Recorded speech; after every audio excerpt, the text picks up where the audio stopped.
السلام علیکم ورحمۃ اللہ وبرکاتہ۔ علمی مجلس میں آپ سب کا استقبال ہے۔ بسم اللہ الرحمن الرحیم وبہ نستعین۔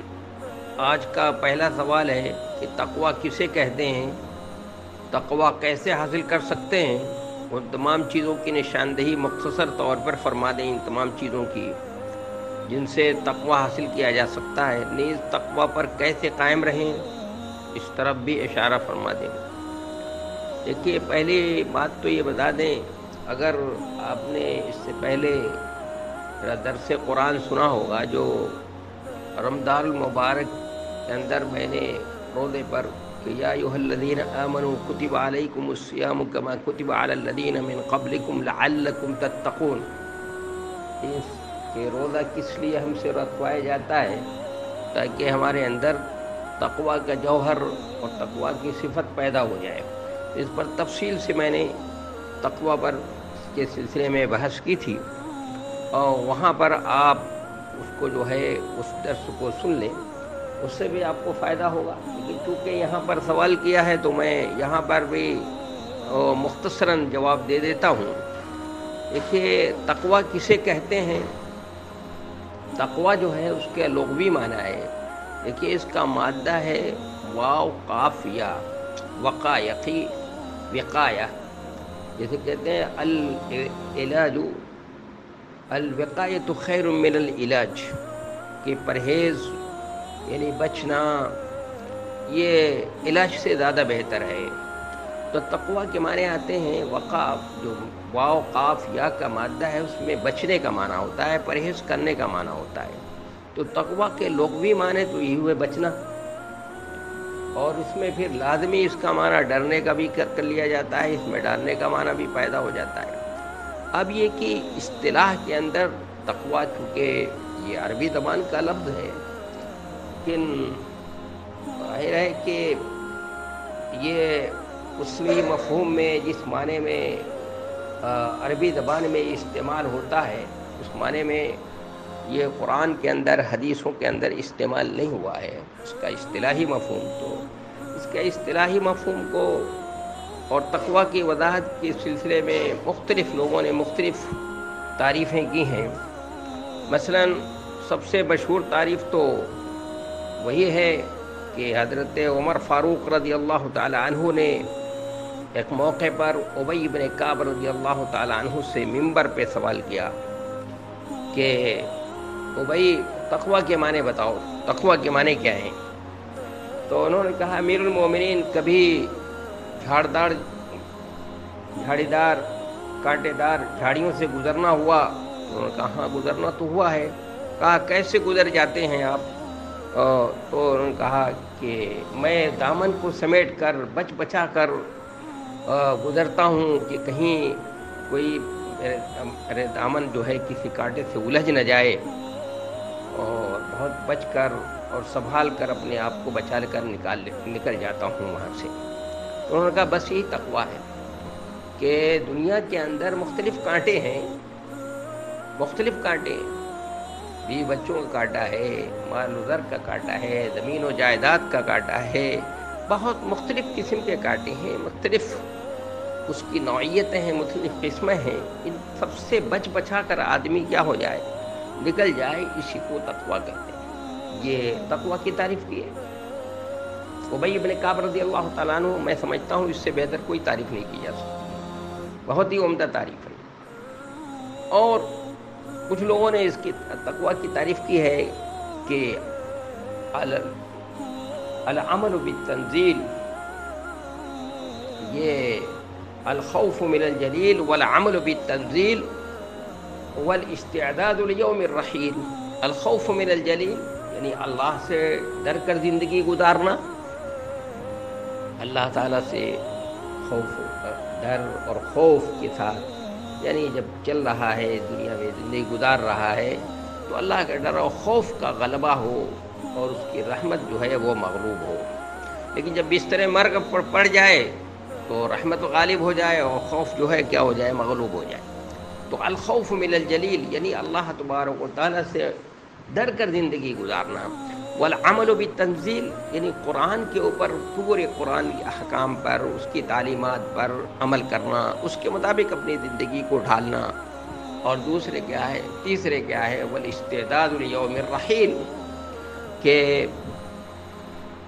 کوچ والے دن کے لیے تیاری، کہ ایک دن یہ اس دنیا سے ہم کو کوچ کر جانا ہے، اس دن کے لیے تیاری پورے طور پر تیار کہ اللہ تبارک و تعالیٰ کے سامنے ذلت و رسوائی کا سامنا نہ کرنا پڑے. یہ تقویٰ کی تعریف کی ہے. وہ تقویٰ جو ہے اللہ تبارک و تعالیٰ سے کی محبت اور خوف کے ملی جلی ہوئی کیفیت کا نام ہے.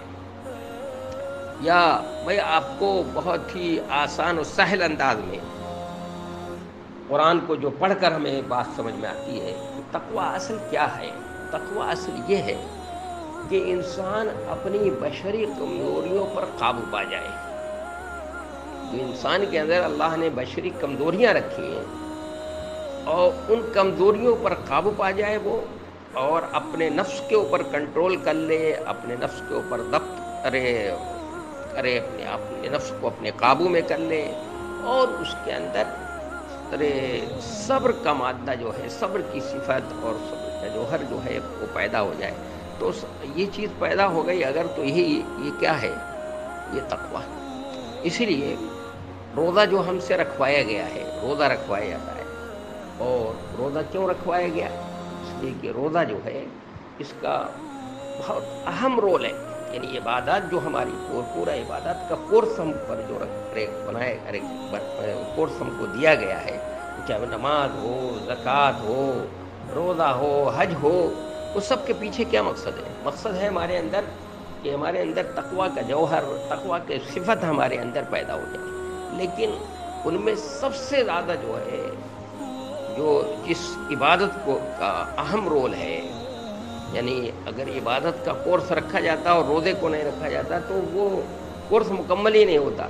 تو اس لیے روزے کا بہت ہی نمایاں رول ہے تقویٰ کی صفت اور تقویٰ کا جوہر پیدا کرنا. کیوں؟ اس لیے کہ روزہ جو ہے ہمیں جو اللہ تبارک و تعالیٰ نے روزے کا تذکرہ جس پس منظر میں کیا ہے، تو آدمی وہ سب اس کو وہ سامنے رکھے. قرآن مجید کی سورہ بقرہ کے اندر جو آیت ہے کہ اس سے پہلے اللہ تبارک و تعالیٰ نے حفظ جان جو شریعت کا ایک اصول ہے، مقاصد شریعت میں ہے، اس کا تذکرہ ہے.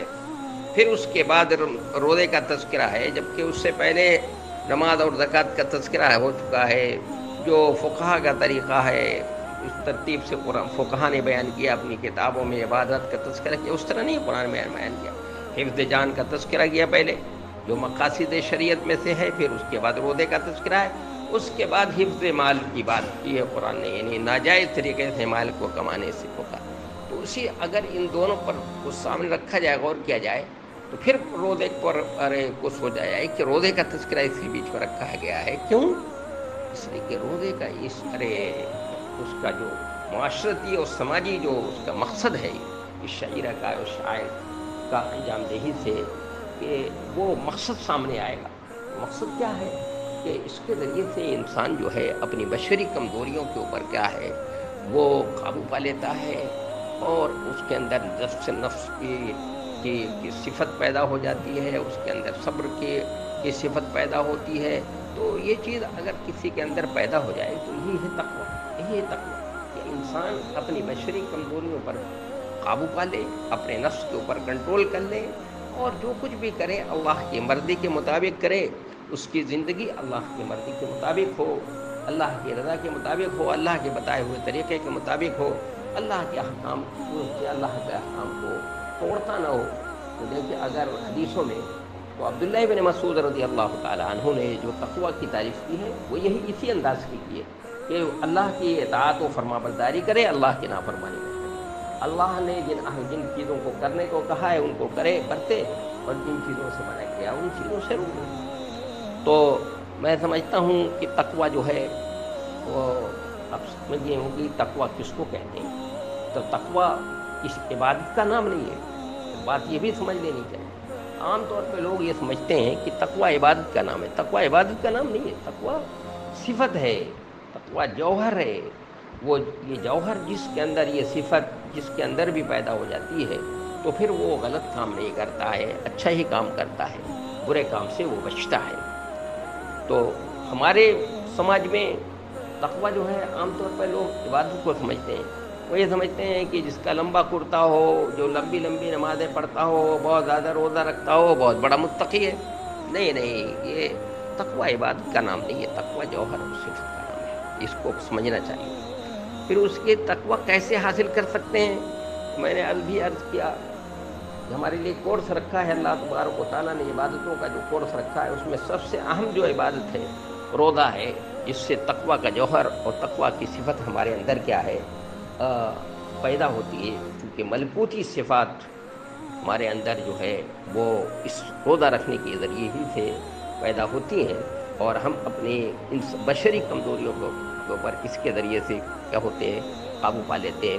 تو اگر کسی کو اپنے اندر تقویٰ کو پروان چڑھانا ہے، تقویٰ کو فروغ دینا ہے، تو جو سال بھر میں رمضان المبارک کا روزہ رکھتا ہے وہ تو رکھے ہی، اس کے علاوہ دوسرے دنوں میں بھی ایام 20 کے جو 3 دن کے روزے ہیں ہر مہینے کے، ان کو رکھے، تو اس سے تقویٰ کیا ہوگا، اس کے اندر تقویٰ کا جوہر پر پروان چڑھے گا۔ اور بھی جو عبادات ہیں جیسے نماز ہے، روزہ، وہ حج، زکوٰۃ ہے، حج ہے، ان کے ذریعے سے بھی تقویٰ کا جوہر جو ہے انسان کے اندر پروان چڑھتا ہے۔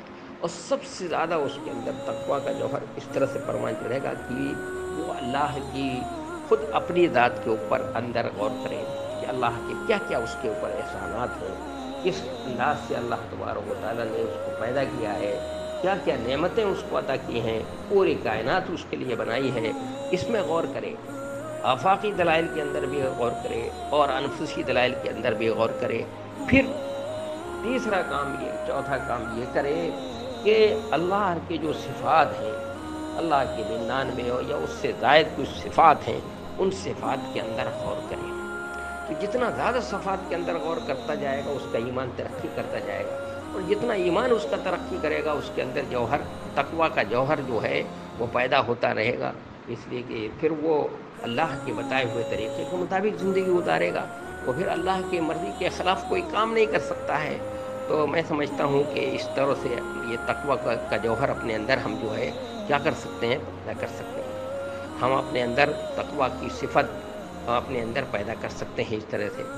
اور اب یہ ہے کہ اس پر ہم قائم رہیں، تو اس طرح تو اس کے لیے اللہ تبارک و تعالیٰ سے دعا بھی کرتے رہیں، اور مسلسل اسی طرح سے مثلا روزہ رکھنے کا کام کرتے رہیں گے، تو روزہ رکھیں گے اور بھی دوسری جو عبادت، نفلی صدقات و خیرات کریں گے، تو اس کے ذریعے سے یہ تقویٰ کا جوہر جو ہے وہ اس کی ہمیشہ تجدید ہوتی رہے گی۔ اور یہ تقویٰ کا جوہر اگر کہیں پر یہ صفت کہیں کمزور پڑ رہی ہے تو پھر اس کی اصلاح ہو جائے گی، اس کی اصلاح ہو جائے گی۔ اور پھر جیسے ہم روزانہ اللہ سے ہر نماز کی ہر رکعت کے اندر جو ہے کرتے اہدنا الصراط المستقیم، اے اللہ ہم کو سیدھے راستے پر جما دے اور اس سیدھا راستہ ہمارے لیے واضح کر دے، اس پر چلنا ہمارے لیے آسان کر دے، اسی طرح ہم اللہ تبارک و تعالیٰ سے یہ بھی دعا کرتے رہیں کہ اللہ ہمارے اندر یہ صفت جو تقویٰ کی، آپ کا ڈر اور خوف آپ کے دل میں کر زندگی گزارنے کی جو ہمارے اندر یہ چیز پیدا ہوئی ہے، اے اللہ اس کو قائم اور دائم رکھے، تو اللہ تبارک و تعالیٰ انشاءاللہ ضرور اس صفت کو قائم اور دائم رکھے گا۔ دوسرا سوال ہے